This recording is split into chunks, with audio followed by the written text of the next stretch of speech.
This ABC 15 Flash Briefing is sponsored by Sanderson Ford. Straight up. I'm Katie Rammel with your top stories from ABC15 Arizona. Police investigators now admit a 21-year-old man was unarmed when Mesa police shot and killed him on Friday. Police say they were searching for Angel Benitez, who was accused of driving a stolen car. They found him under a carport in a Tempe apartment complex near University in the 101. Witnesses say Angel had his hands up, but police say he dropped his hands near his waist, prompting multiple officers to shoot. Angel's family says the officers acted unjustly and there were no weapons found in his car. This is not serving, this is murdering. You guys murdered my son.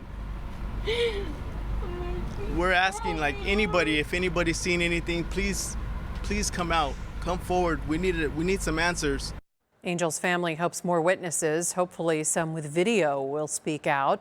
Tempe Police, which is investigating the shooting, says just 3 officers on the scene had body cams, but investigators say none shows a clear view of the shooting.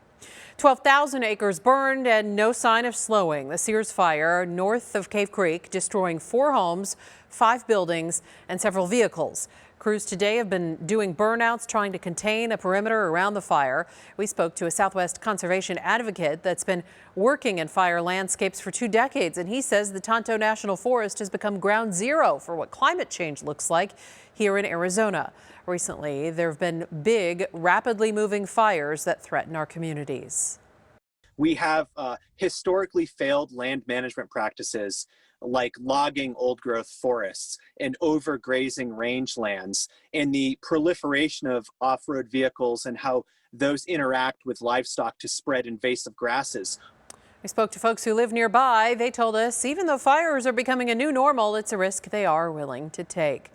The Phoenix VA is relaxing its visitation policy for inpatients only. Visiting hours for 2 hours a day now. Only 1 visitor is allowed at a time, and of course they must wear a face covering.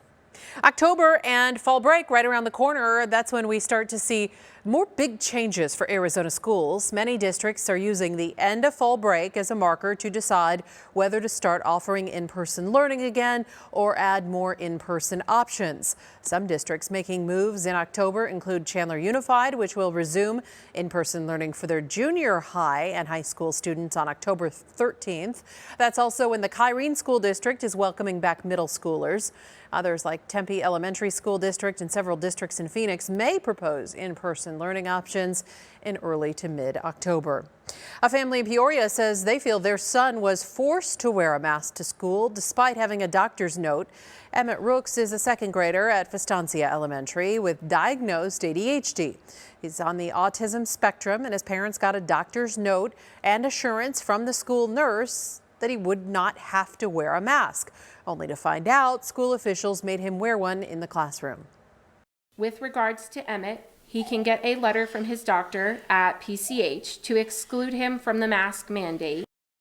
Peoria Unified School District's Return to School health plan does require students to wear masks or face coverings, and the only exemptions regarding cloth masks for students with difficulty breathing. The district says there are a number of different alternatives. Emmett was even given a face shield at one point. Another option is virtual learning. Temperatures dropping just a little bit as we kick off this work week. I'm Chief Meteorologist Amber SULLINS. Low 100s on tap for tomorrow. Still several degrees above normal, but not quite as hot as we were over the weekend. Lows in the 70s. Your Valley Planner sending those temperatures into the 80s between 8 and 10 a.m. tomorrow morning. And then we'll hit the low 100s around 3 or 4 o'clock in the afternoon with a few midday breezes as well, gusting to about 20 to 25 miles per hour. Across the state, still looking at triple-digit heat along the Colorado River Valley.